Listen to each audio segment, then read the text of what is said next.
नमस्कार सभी को। हम संवैधानिक उपचारों के अधिकार के बारे में बात कर रहे थे। आज हमें उसी अधिकार के तहत अनुच्छेद 32 के तहत न्यायालय के द्वारा जारी की जाने वाली 5 प्रकार के रिटों के बारे में पढ़ेंगे। मैंने कल आपको बताया था कि सर्वोच्च न्यायालय के द्वारा 5 प्रकार की रिटें जारी की जाती हैं, बल्कि उच्च न्यायालय 6 प्रकार के रिटें जारी करता है, जिसमें अलग से एक रिट इंजंक्शन रिट के बारे में जो तुरंत निर्णय लेने हेतु जारी की जाती है उसके बारे में हमने पढ़ा। आज हम सर्वोच्च न्यायालय के द्वारा जारी की जाने वाली 5 प्रकार की जो रिटें हैं उनके बारे में विस्तार से इस क्लास में पढ़ेंगे। तो देखिए, हम बात करते हैं सर्वोच्च न्यायालय के द्वारा जारी की जाने वाली 5 प्रकार की रिटों के बारे में। रिट या इसे याचिका भी बोला जाता है। सबसे पहले हम बात करेंगे बंदी प्रत्यक्षीकरण।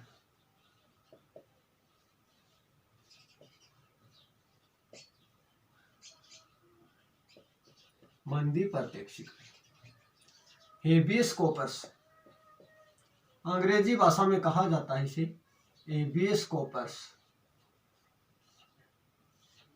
नोट करें इन दोनों बातों को आप। देखिए इस रीट के तहत क्या होता है। यह जो रीट है यह न्यायालय के द्वारा उस व्यक्ति के आदेश पर जारी की जाएगी जिसे अवैध रूप से बंदी बनाया गया है। किसी व्यक्ति को अवैध रूप से बंदी बना लिया गया, उस व्यक्ति ने आदेश दिया तो न्यायालय ने उसके आदेश पर एक रीट जारी की। उस रीट का नाम है बंदी प्रत्यक्षीकरण। अब क्या होगा, इस रीट के द्वारा संबंधित अधिकारी को सूचित किया जाएगा जिसको बंदी बनाया है, और उस व्यक्ति को 24 घंटे के अंदर निकटतम न्यायालय में पेश करने की आदेश दिए जाएंगे कि इस व्यक्ति को जहां पर ये न्यायालय में जाके अपनी वैधता और अवैधता का पता लगा सकता है। तो ये जो रीट होगी बंदी प्रत्यक्षीकरण। आप एक बार इस बात को दोबारा देखिए। मैं बता रहा हूं आपको कि यह जो रीट है ये न्यायालय के द्वारा उस व्यक्ति के आदेश पर जारी की जाएगी जिसे अवैध रूप से बंदी बनाया गया। उसके बाद न्यायालय बंदी प्रत्यक्षीकरण रीट जारी करेगा और संबंधित अधिकारी जिसने बंदी बनाया है उसे सूचित किया जाएगा कि इस व्यक्ति को निश्चित समय है 24 घंटे के अंदर निकटतम न्यायालय में पेश किया जाए। निकटतम न्यायालय में पेश किया जाए जहां पर ये अपनी वैधता और अवैधता का पता लगा सकता है। ये जो रीट जारी की गई है इस रीट का नाम है बंदी प्रत्यक्षीकरण या हेबियस कॉर्पस इस रीट को कहा जाता है। इस बात को आप नोट जरूर करें क्योंकि कंपटीशन एग्जाम में पूछा जाता है कि बंदी प्रत्यक्षीकरण रीट के तहत क्या प्रावधान है। या बात करें बंदी बनाए गए व्यक्ति को उचित अवधि है जो 24 घंटे की, इसमें पेश किया जाता है कौन से रीट के तहत, तो इसका उत्तर होगा बंदी प्रत्यक्षीकरण रीट के तहत। इन बातों को आप नोट करके जरूर रखें अपनी नोटबुक में। उसके बाद हम बात करेंगे दूसरी रीट के बारे में जो न्यायालय के द्वारा जारी की जाती है, परमादेश।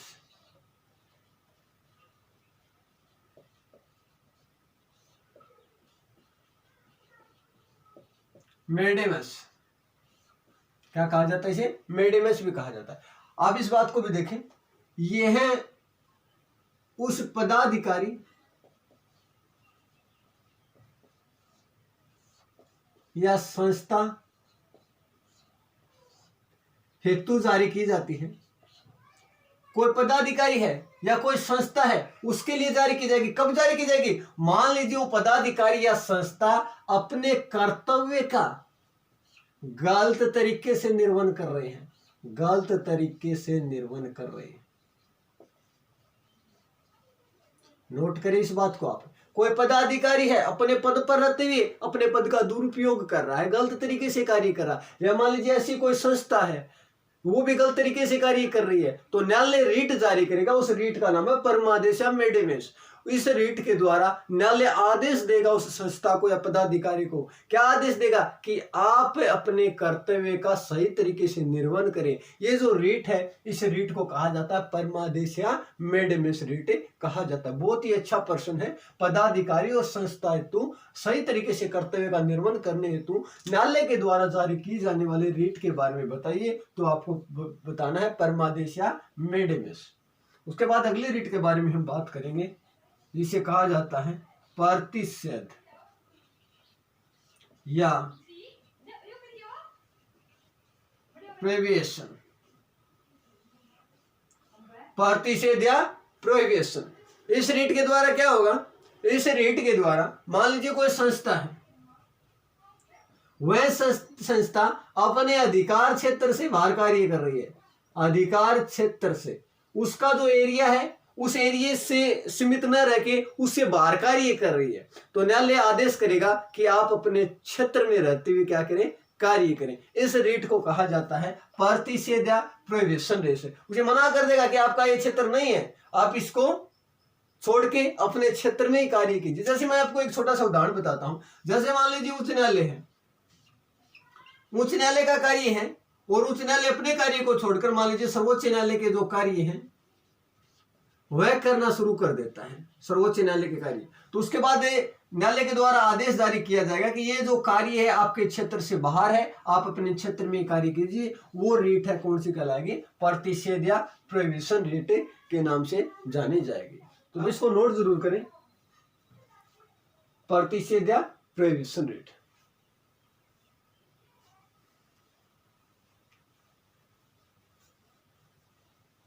अब हम बात करेंगे अगली रीट के बारे में, उत्प्रेषण।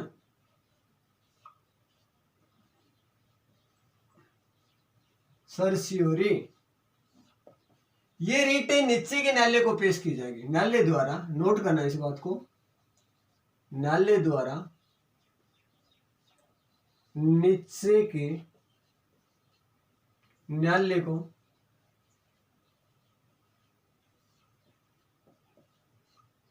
जारी की जाएगी। न्यायालय के द्वारा उसके नीचे वाले जो न्यायालय ना उसको जारी की जाएगी। कब की जाएगी, जब वह न्यायालय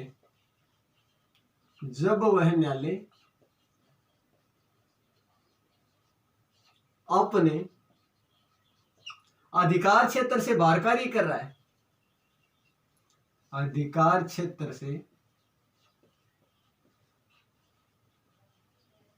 बाहर कार्य कर रहा है, तब वह न्यायालय रीट जारी करेगा और जो विवाद है जिस पर वो सुनवाई करने जा रहा है उस विवाद को अपने पास मंगवा सकता है, अपने पास मंगवा सकता है। कौन से रीट के द्वारा, उत्प्रेषण रीट के द्वारा, सर्सियोरी रीट के द्वारा। एक बार दोबारा देखना, ये जो रेट है इस रेट के द्वारा ये न्यायालय द्वारा अपने के नीचे वाले जो न्यायालय हैं उन्हें जारी करेगा। कब करेगा, जब वो नीचे वाले जो न्यायालय हैं अपने अधिकार क्षेत्र से बाहर कार्य कर रहे हैं, किसी विवाद का निपटारा करने जा रहे हैं, लेकिन वो विवाद है उसके अधिकार क्षेत्र से बाहर रहे, तब वो न्यायालय रीट जारी करके उस विवाद को अपने पास मंगवा सकता है। कौन सी रीट के माध्यम से, उत्प्रेषण या सर्सियोरी रीट के माध्यम से उस विवाद को अपने पास मंगवा सकता है। आप इस बात को नोट जरूर करें क्योंकि उत्प्रेषण रीट है, अपने पास मंगवा सकता है। अब अगली बार रीट के बारे में बात करेंगे। अब हम बात करेंगे अगली रीट के बारे में,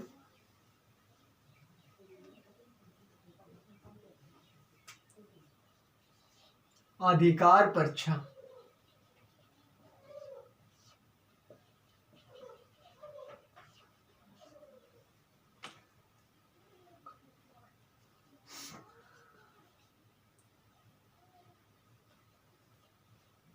अधिकार परीक्षा क्वियो वारंटो।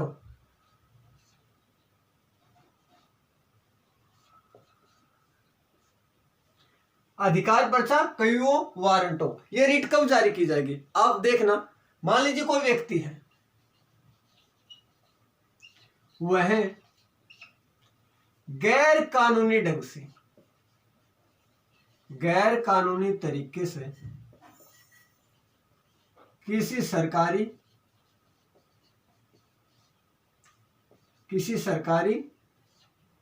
तथा अर्ध सरकारी